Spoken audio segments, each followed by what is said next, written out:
job is not to help you learn. My job is to help you do. Because if you learn things but you do not do anything different, the world is not a better place.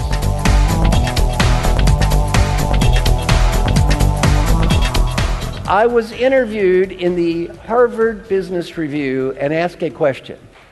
What is the number one problem of the people you work with? The number one problem of very successful people: winning too much. Winning too much. What does this mean? If it is important, we want to win. Critical, we want to win. Meaningful, we want to win.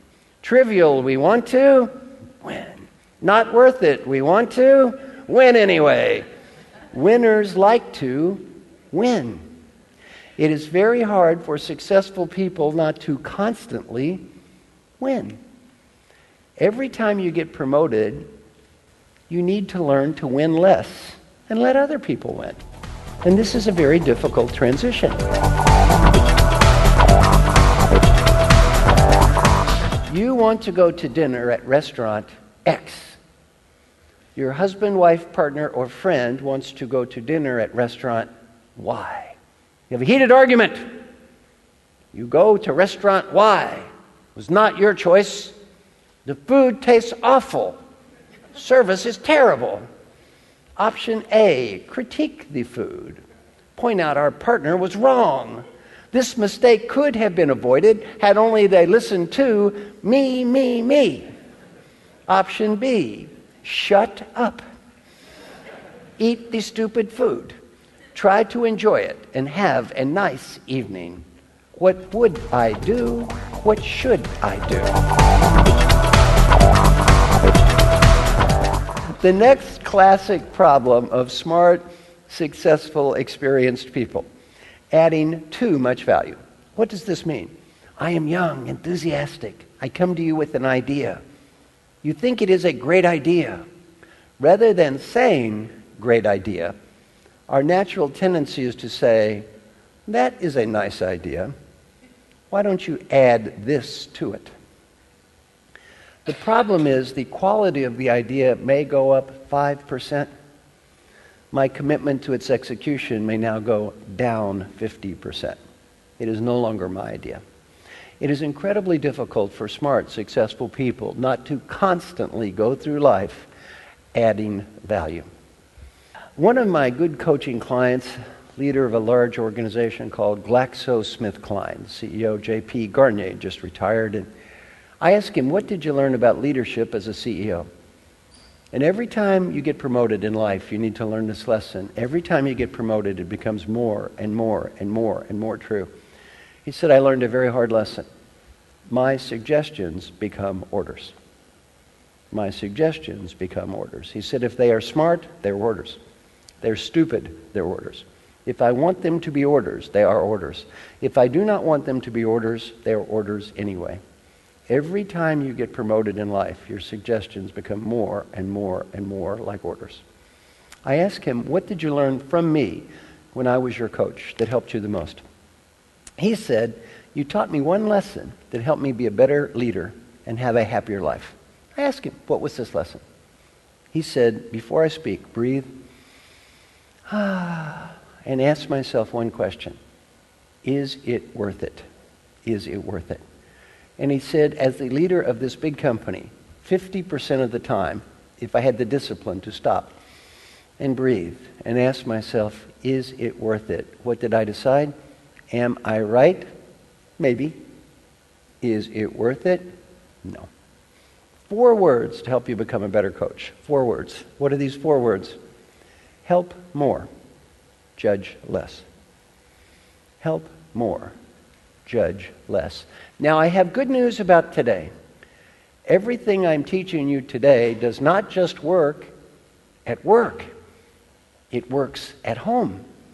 How many of us have friends and family members who might be happy if we helped just a little bit more and judged just a little less? Would any of them object to these changes?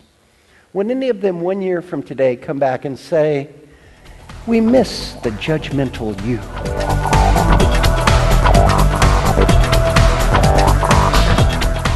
Starting now, €1 fine if you begin any sentence with 3 words. No, but, however. Someone talks to us and the first word out of our mouth is no. What do we say? You're wrong. But. What does but mean? Disregard everything you just said. However, fancy word for but. Terrible habit. One of my clients is stubborn and opinionated. I'm reviewing his little report. He looks at me and he goes, "But, Marshall." I said, "That is free. If I ever hear you start a sentence with no, but, however, again, I'm going to fine you $20. He says, "But, Marshall, 20. No, 40. No, 60, 80, 100. He lost $420 in an hour and a half. At the end of an hour and a half, what did he say? Thank you.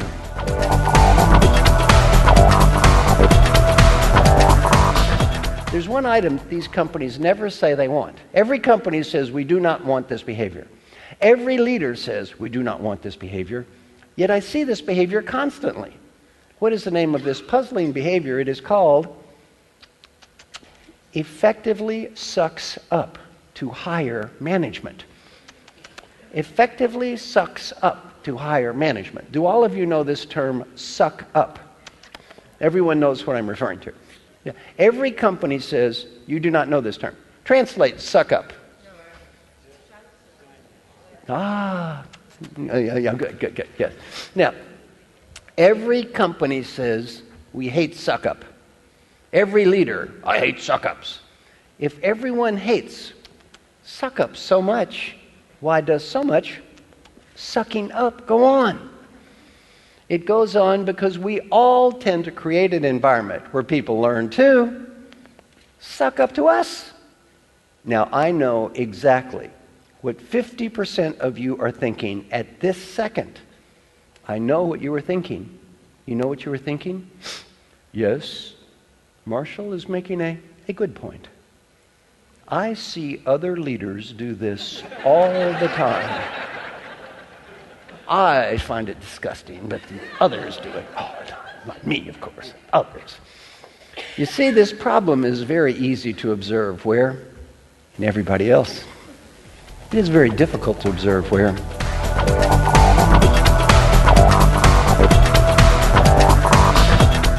Now, ask, listen, think, thank, respond to people. Involve them in helping you get better. Get in the habit of involving them. Say, I want to get better at this. Please help me. And then change. And the key to making everything I teach you work can be summarized in one term. You have to follow up and stick with it. If you want to get better at something, do this about once a month. Say, I want to get better at. Pick the important people in your life who see this behavior. Don't ask for feedback about the past. Just ask for ideas for the future. Learn to listen to these people.